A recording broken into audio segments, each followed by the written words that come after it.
রাধে রাধে বন্ধুরা, গোবিন্দের কৃপায় সকলে কুশলেই আছেন। আর এই যে আমার স্নান পুজো হয়ে গেল, গোপুসোনাকে আমি ফুল তুলসী পাতা দিয়ে সুন্দর করে পুজো দিয়ে দিয়েছি। আর একটা জবা ফুল আপনার ফুটেছিল নিচে, তো এই যে মা কালীকে দিয়েছি। আর ফুল তো আজকে নিয়ে এসছে, তো একটু করে সবাইকে দিয়ে দিয়েছি। রবিবার দিন না প্রচুর কাজ থাকে আপনার, এই সকাল করে স্নান পুজোটা হয়ে গেল মানে অনেকটা কাজ আগিয়ে গেল আপনার। আবার এদিকে টিফিন খাওয়ার ব্যবস্থা করতে হবে।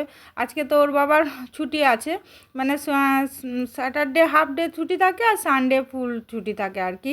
তো আজকে বললো যে মুড়ি খাবো একটু, তো এই যে কুমড়ি বানাচ্ছি। রিমুসোনাও বললো মুড়ি খাবো। রিমুসোনা ছোটো তো মুড়ি খুব ভালোবাসতো জানেন, মাখিয়ে দিলে না টমেটো দিয়ে ভালো করে মাখিয়ে দিলে একটু চানাচুর দিলে খেয়ে নিত। এখন আর খেতে চায় না, এখন বড় হয়ে গেছে তো এখন আর খেতে চায় না। ওর বাবা খাবে বললো, তো ও তার জন্য বলছে তাহলে ঠিক আছে মা, আমাকেও মাখিয়ে দিবে, আমি খেয়ে নেবো।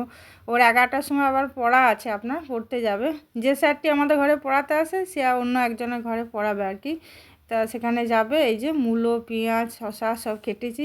আর এদিকে একটু শুক্তো বানাবো, মানে কাঁচকলা ছিল আপনার, কাঁচা কলা আর কি দুটো, তো কি হবে তার ওগুলো দিয়ে শুক্তো বানিয়ে দিচ্ছি আর কি। তো ওই কুমড়ির তেলটাতেই কলাটা ভাজলাম না অনেক বেশি, ওই জন্য ভাজা হয়ে গেছে। আর এদিকে দু রকম শাক আপনার, মূলো শাক, এই মূলো শাকটা এখন রসুন ছক দিলাম, আর মেথি শাক, মেথি শাকটা বেগুন দিয়ে ভাজা করব। এই যে আমি এখন করলাটা ভেজে তুলে রাখলাম, আর কলাটা ভেজে তুলে রাখলাম, আর বাকি সবজিগুলো এই যে এখন ভাজা করছি। আর এটা আপনার মেথি শাকটা করবো আর কি, বেগুনটা আগে ভেজে তুলে রাখবো, এই যে মেথি শাকটা, আর এই যে এগুলো ভেজে তুলে রেখেছি আর কি। মেথি শাকটা কতটুকু হলো দেখুন, এইটুখানি হয়ে গেল। আমার খুব ভালো লাগে জানেন মেথি শাক ভাজা খেতে, আমার মায়েরও খুব ভালো লাগে। মা আসলে ওই জন্য বেশি করে আনা করায় আর কি। মা তো শাক খেতে একটু বেশি ভালোবাসে। মা আসবে আপনার, কালকে বলছে আসবে, তো দেখা যাক কী হয়। আর ওদিকে শুক্তোটা আপনার এমনি আদা জিরা দিয়েই করছি আর কি, নিরামিষই বানাচ্ছি। একটু পোস্ত বাটা থাকলে উপর দিয়ে দিয়ে নামিয়ে দিতাম, পোস্ত বাটা নেই, শেষ হয়ে কালকে ছিল মানে সে বাটা ছিল আপনার, কালকে ওই যে করে দিলাম না টমেটো আলু পোস্ত, তো বড়িও নেই যে একটু বড়ি ছক দেবো। এই যে এখন কলা ভাজাটা আর করলা ভাজাটা মিশিয়ে দিচ্ছি আর কি, ওগুলো এতক্ষণ মেশাইনি আর কি, এখন মেশালাম। আর একটু তেজপাতা আর পাঁচফোড়ন দিয়ে ছক দিয়ে দেবো, বড়ি থাকলে ভালো হতো। বড়ি তো বললাম না শেষ হয়ে গেছে, মা বড়ি নিয়ে আসবে, মাকে বলে দিয়েছি। আর এদিকে মাছ করব আপনার, মাছের কালিয়া করব। চিকেন আজকে আনতে বলিনি আর কি, মানে রিমুই বললো যে খাবো না এখন চিকেন, ঠিক আছে পরের সপ্তাহে তখন নিয়ে আসবে। এই যে একটু তেজপাতা আর কাঁচা লঙ্কা দিয়ে ছক দিল। আর এদিকে মাছটা এই যে ভাজা করছি, মাছটা সেদিন আপনার খুব বেশি ভাজা হয়ে গেছিলো, তার জন্য আজকে একটু কম ভাজা করব।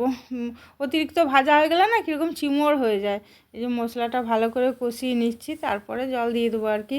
আর এদিকে আমার ভাত হয়ে গেছে, আজকে ডাল করিনি, শুক্তো করেছি তো ওই জন্য আর ডাল করলাম না। আর একটু ওই যে চাটনিও আপনার বসিয়ে দিলাম লাস্টে।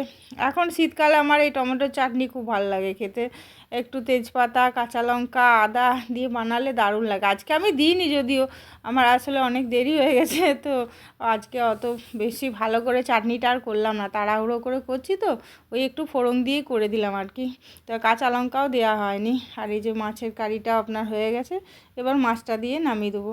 মাছটা দিয়ে বেশিক্ষণ ফুটাই না আমি, একটুখানি ফুটিয়েই নামিয়ে দিই, কারণ কি বলুন তো আমার রিমুর আবার গন্ধ লাগে বেশি ফুটালে, অনেকে দেখেছি অনেকক্ষণ ধরে ফুটায়, কিন্তু আমি অতক্ষণ ফুটাই না, বেশি ফুটালে আবার মাছের ঝোলটা খেতে চাইবে না, বলবে গন্ধ গন্ধ লাগছে, সেই জন্য দিলাম। এই যে এবার নামিয়ে দেবো আর কি, মানে বেশিক্ষণ রাখবো না আর কি। এই যে একটুখানি ফুটে গেছে, বাস এরপর নামিয়ে। আর এই চাটনিটা আপনার হয়ে গেছে, চাটনিটার গ্যাসটা আমি বন্ধ করে দিলাম ওর জন্য।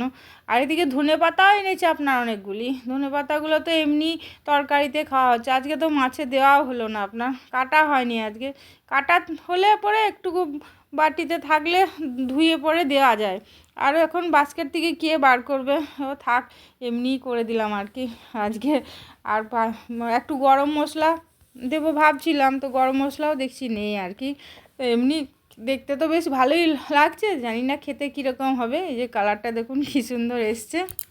রান্না হয়ে গেছে, আজকে বেশি কিছু করিনি আপনার, যে শুক্তো করেছি আর এই মূলো শাক ভাজা আর মেথি শাক ভাজা, দু রকম শাক হয়েছে, আর মাছের ঝোল চাটনি, আর ওই যে মাছের তেল ভাজাটা হচ্ছে, ঠিক আছে তাহলে আপনারা খাওয়া দাওয়া করুন। হ্যাঁ, আমরাও খাওয়া দাওয়া করি। এই যে রিমুসোনাকে খেতে দিয়ে দিলাম, 2 রকম শাক দিলাম, শুক্তো দিলাম, চাটনি দিলাম, মাছ দিলাম।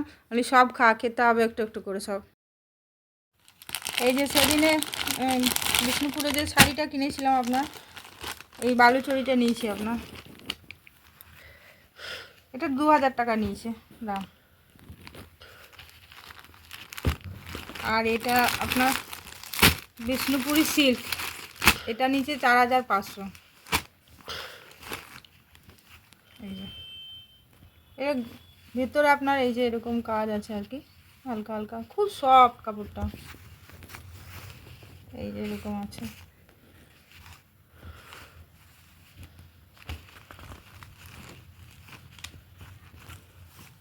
ঠিক আছে তাহলে আরও আছে দাঁড়ান, যেগুলো রুমাল, তারপরে ওই মূর্তি, ওগুলো দেখাচ্ছি দাঁড়ান। শুরু করে দিয়েছি। এই রুমালগুলো হাতে বানানো রুমাল, মানে হাতে বানিয়েছে আর কি। এই দেখুন কত বড় বড় দেখছেন।